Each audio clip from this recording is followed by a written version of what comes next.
what this sucker costed out the dealership. What is up, guys? Welcome back to the channel. So today we are here at the original Goon Squad garage. And as you guys seen in the previous video, we finally revealed to you guys our brand new build, the 2020 Audi R8 Decennium right here, which is absolutely built to the teeth, but we haven't made it that far. What we did was basically just give this sucker a complete wash from the outside, showed you guys all the damages and also all the awesome features that this thing has, which it has plenty of it. But you know what? There's still more that we want to show you guys, which come on the interior of this thing. We haven't even made it there because this thing is kind of like jammed up right now. The door, first off, won't open fully because that trailer is in the way, and then on top of that, it doesn't have any power. So what we want to do is somehow get some power to this thing, but how do you open the hood without power? You can't, man. So we're gonna have to, I'm gonna have to like Slim Jim my body inside that door, you know, because I'm built like a Slim Jim. So that's right. Perfect, dude. Dude, that's why I'm like this, dude, so I can get into tight spaces. And I'm gonna try to find, I think there might be possibly an emergency release hood latch, you know? Yeah, we're definitely gonna find that. I think it's almost similar to the Huracan, so I'm glad we actually got the experience from that, and we're gonna use it on this right here. And also, the next major thing to do is also try to get this sucker off the trailer. So we showed you guys the suspension damage on that side over there. It's kind of tweaked like this a little bit, but we do got a Huracan wheel, or we got a whole set of Huracan wheels right there because we got some sweet aftermarkets on the Lambo right now, but we're gonna use that and pop it on there, and I think if it's still like bent like this a little bit, it'll still roll. Yeah, so main thing is to get this thing off of the trailer today and inside the garage. That way we can hop on the inside and show you guys all the goods, dude. That is right. And also, I don't think we're gonna be able to start it just yet because this is a special package. Of course, you guys seen the snails. I don't know if we should mention that, but I guess you guys are smart enough to know that this sucker is twin turboed, and we gotta make sure all the fluids are good, all the coolant and all that good stuff is up to date. All the lines are connected and all that good stuff. Because that could be some sketchy damage right there. That's a super expensive package. Yeah, we don't want to damage anything that's already not damaged. Exactly. There's plenty of damages that we already got to fix, so we don't want to add to that. But as of right now, I say we go ahead, try to figure out how we could pop that bonnet and hopefully get some power to it and hopefully get this sucker rolling.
Alright guys, so we finally got this 2020 Audi R8 off of the trailer, and I gotta say, it looks super clean sitting on ground level right here. Look how low this thing sits. Dude, this thing is definitely lowered. I mean, that is just some flush stance right there, dude. Dude, that is so tucked right there, man. That's what you want right here. Look how low it sits. I think this may be the lowest car we got, or is the Viper still lower? No, I think this is lower. The roof on this car is way lower than anything, dude. This is crazy right here, but first thing we found out how to do is actually pop open this bonnet right here. There was some sort of just emergency latch in that passenger side footwell. Popped it, and then we popped this sucker over here, and we seen 2 canisters right there, and that only means money right there, dude. That is crazy. So this thing definitely has upgraded suspension. That's why it's sitting so low and all that good stuff, and it's adjustable. I mean, there goes the brand right there, and I mean, that's probably what you need with something this much power, dude. Definitely. That helps a lot with the way that the power is put down. I think we did the exact same thing on the Viper. We upgraded the suspension, and it just like makes handles so much better, handles so much better, and it makes sure that you don't wipe out, which that I don't didn't know. work here. Yeah, I don't know what happened. Too Maybe much power. Maybe too much power. Maybe not the right like weather or something like that. Possibly, yeah. But somebody did definitely throw a lot of money at it. And if you look up front here, let's just go ahead and skip to this right quick. I noticed that right there. There's something signed on that intercooler. I guess we'll just look into that. We'll research that right there. But that's probably the twin turbo kit brand right there. Yeah, so that's definitely like, I don't know, dude. We still got to dig into this car to see what it's all like, what's all been done to it, basically. Exactly. But this right here is called motion control suspension. And this front area right here is not as big as I thought it was going to be. This area is just similar to the Huracan. It's just up here. You get a little bit of extra space. Maybe throw a book bag in there or something. Yeah, Right? but we got to the battery, put some power to it, and everything turned on the inside, which is a good sign. Dude, the dash was super cool and technical. I think I'm not too It's technical. just all like digital. That's the yeah, word I meant to say. super clean, dude. Digital. And the first thing we did was try to get this sucker in neutral. And what we had to do is actually go up in here, and there's like an emergency release. And instead of using this tool, which that's the tool that you use, you like put it in there and then you just like pry it up or something like that. Yeah, but it's like missing some kind of bracket in there. I think somebody took it apart, so we had to use a vice grip tool, and it went right in neutral, dude. Popped it right into neutral, and then we were able to actually change the suspension, or change the wheel on the suspension over here. Which, look at this, we had to cut this sucker clean off. Look at this. Oh my goodness, dude. It was But it just- was jammed it like was. tough, dude. Yeah, it was wedged up in there, and we cut this sucker like out like this, and feel how light that is, dude. Dude, That is super lightweight. Just for the center part of the wheel, that is pretty dang light, dude. How about this? Is this thing pretty light, dude? I don't know about this. Let me see. I mean, it should be that if the is center's light. missing.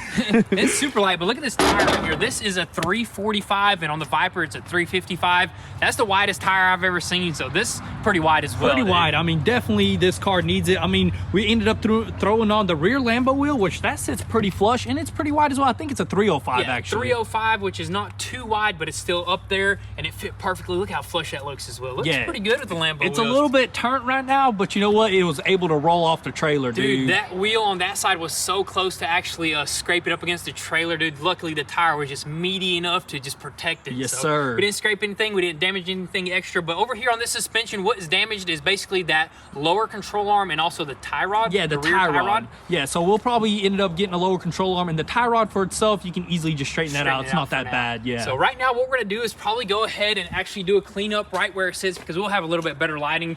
And I think we'll do a full cleanup and show you guys that super sweet interior, and something just caught my eye. Look What? at that engine bay. Just Should I show it?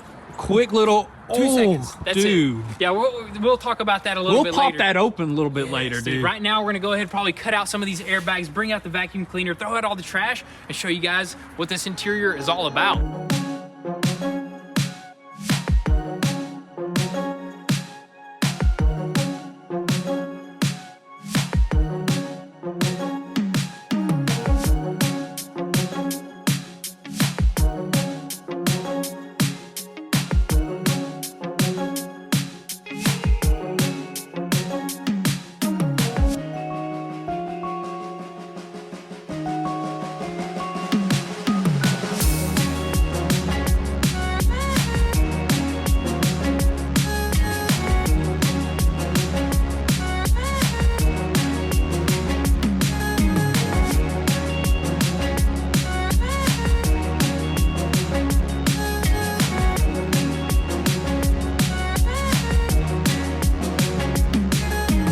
Alrighty guys, so it's actually the next day here, and we ended up actually cleaning up the whole entire interior of the Audi R8, and I gotta say, there is some epicness going on in there. Of course, we just left it right here because it got a little too dark on us, and it was kind of hard to push this sucker because that suspension is kind of tweaked. It was kind of like dog walking or dog tracking or something like that. Yeah, you're like pushing super hard against it, and the wheel's like kind of like spinning out a little bit. So we got it to where it's at right here. We're gonna get inside the garage probably a little bit later. Yeah, we'll probably get up in there actually by the end of this video. But look at this, dude. We left the windows open, and Thomas already inspected it. That's Thomas's favorite thing. He'll go in there and he'll make sure we got the right car. You got that And right. I'm pretty sure this morning he said, where is he? Thomas. I think he's up on the military truck somewhere. Where he Always chills. up there, dude. And he said it's a great car, and I agree with him. Let's just go ahead and hop inside, dude. I gotta say, man, This thing is just epic on the inside. First off, the door panel got some carbon on it right here, just not too much, but look at this right here. It's got copper stitching, and I think that's part of the Decennium package right there, right? Yeah, so the copper stitching I think is only for the Decennium R8, and it says it right there, Decennium 10, which 10 means what, the 10-year anniversary of the car? 10-year anniversary, and honestly, I don't think they're gonna make any more of the Audi R8s in the gas V10 motor right there, dude. Dude, that's crazy. We're buying some rare stuff, dude. We got the Ferrari that's pretty rare, the Viper that's rare, and also this right here. There's only 222 of these, which we found out this is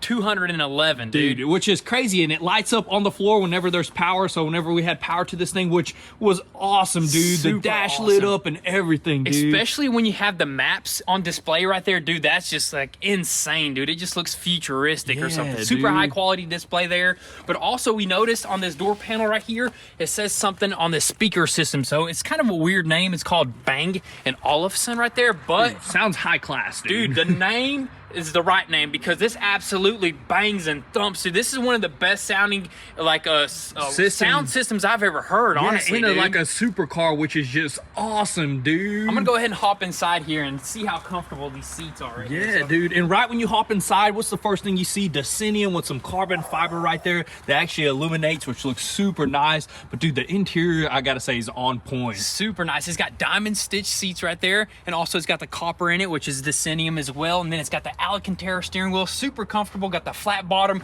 looks super sporty, race car-ish right there. Look how small that airbag is though, right there. It's tiny. But the awesome thing, it has like all the buttons onto the steering wheel because there ain't really much buttons in the center console. Everything's like on the steering wheel, dude. That's true right there. It's just got like 3 buttons over there. Got your radio controls right here, and then you got this shifter right here, which I'm not a big fan of that shifter right there. I think it looks good, dude. But I guess it's all right. You know, it'll do right there. It doesn't matter. The power is what matters in this thing. But also got some carbon fiber up here. Got some carbon fiber all the way around there. Carbon in the center and right here as well. But that's pretty much it for the carbon. There's no carbon on the back of the seat, is there? No carbon. It's all like leather and stuff like that. There's something even better on the back of that seat. Yes, sir. You want to go ahead and pop it a little bit if you don't mind? I'll just pop it right. Oh, that's not the right here, man. So if you pop it, look what it says. Bang & Olufsen, dude. There is a speaker built into your headrest, dude. Dude, it's crazy, and it sounds absolutely amazing. It's like you're at a concert whenever you're inside the car, dude. Dude, just imagine you got speakers up there on the sides and on the back. Oh my goodness, dude. I think this is the best sound system in any of one of our sports cars, dude. It's got to be. The Ferrari doesn't even have speakers. The Lambo doesn't even have a brand name on it, I don't think. I think it's just regular speakers. Ferrari, you don't really need speakers. Lamborghini, they're all right. This one is the best, It dude. is. Let's go ahead and hop on this side over here where our most of the damage is over here, which we actually managed to pop this door open. You just kind of just gave it a good old tug, right? And yeah, I was like tugging it from the inside, and because this door handle don't work. And dude, I mean, luckily, I mean, Thomas, man, I'm telling you, man, every car, dude. Thomas got all his prints all over it. But yeah, this was not too bad, not as bad as we thought it was on the inside right here. So the main damage is basically on this side skirt right here and this panel right here, which I think we already ordered that. And also this piece right here, I think is plastic, and it's just got a little bit, or is that aluminum? Oh, it's plastic. Yeah, it's plastic. You just got a little bit of waviness in it. A little bit of scuffs. Nothing that you can't straighten out. Super easy stuff. Really good signs behind this stuff. I mean, that's just some awesome news. And main thing was this door panel if it was damaged, dude. Yeah, because look at these. These door panels actually have Decennium badges on them right there. So I think that would have been a hard part to actually get. So luckily there's no scratches, no scuffs, no dings, nothing other than that Thomas dust on it right there. But dude, that is awesome right there. And we're just going to go ahead and show you guys. Should I hop on that side, you hop on this side? Yeah, go ahead, hop on that side, and I'm gonna hop on this side. And I mean, right off the bat, I mean, these seats just are super comfortable. I just love sitting in it, man. Speaking about seats, so you got diamond stitch seats, and then you got diamond stitch headrest as well. Look at that. That is sweet. And Alcantara just feels soft right there, man. That is so nice.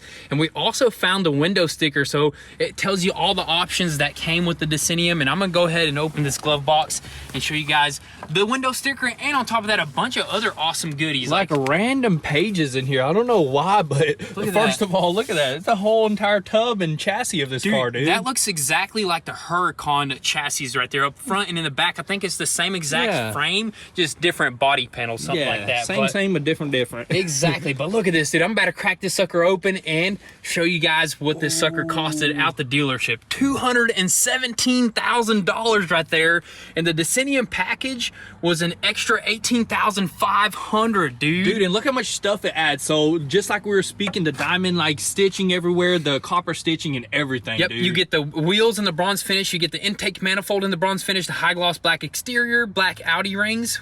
I don't see how that would cost too much. That's the blacked out Audi, Right? Audi ring. 18-way power seats with pneumatic leg and side bolsters, diamond stitch, everything, black and copper color contrast, Alcantara steering wheel, full leather package, Bang & Olufsen sound system, dynamic steering, indoor cover. Indoor car cover. Dude. Where's that at, though? Yeah, we don't have the indoor car cover, so if anybody knows where that's at, apparently the car cover has the number of the car too, so kind of missed out on that. Hopefully we can reach out to the previous owner and get that. That's right. Dude. And also you got the gas guzzler tax, that's $1,700, and the destination charge. I guess he got it delivered. Hey, one $1,200. thing I'm worried about is the 17-way seats. So how are you going to go through, or 18-way, how are you going to go through all those, dude? Is that not insane though right there, dude? All electric. That's crazy. There is a bunch of controls on the side right there. So Yeah. that's awesome. Of course, you got Decennium written right there as well. So this is a pretty special car right here. And did we go over everything, or did we miss something? What did we didn't miss nothing but like Quattro. That's the only thing that's in this dash. All-wheel drive. I think that that means all-wheel drive. Yeah. Quattro, and a lot of Audis are actually all-wheel drive, and I'm happy this sucker is all-wheel drive, because with that power that it's putting down, I mean, even with it having that much power and all-wheel drive, you still see what could happen. So yeah, definitely. Very, you got to be very careful with one of these cars. You got to know how to drive, honestly. So, yeah, for sure, you got to be able to handle this type of power. What is this, man? Let's just go over this paper right quick. I guess maybe when he took it to like a shop, whenever they were probably like marking everything, they were just going through all the parts. I mean, there's like stuff for like the schedule, maintenance and stuff like that. But you know what? We only have 300 miles, so we may have to do our very first maintenance on this car, dude. This car wasn't even broken in, dude. Still fresh, dude. How's that possible, dude? How can you twin turbo something and not even break the car in first, dude? That's crazy. I mean, people do that. They probably buy them off the showroom floor and just go ahead and take it straight to the turbo shop, dude. That's insane right there. That's like dreams right there. But anyways, what we're gonna do right now is try to get this sucker actually in the garage. I don't know if we're gonna take anything apart in today's video. We're probably gonna save that for the next one, but we wanna get it inside there because the rain is probably gonna come, I think, this afternoon, and we wanna set it up how we wanna get it set up and get it ready to be torn apart.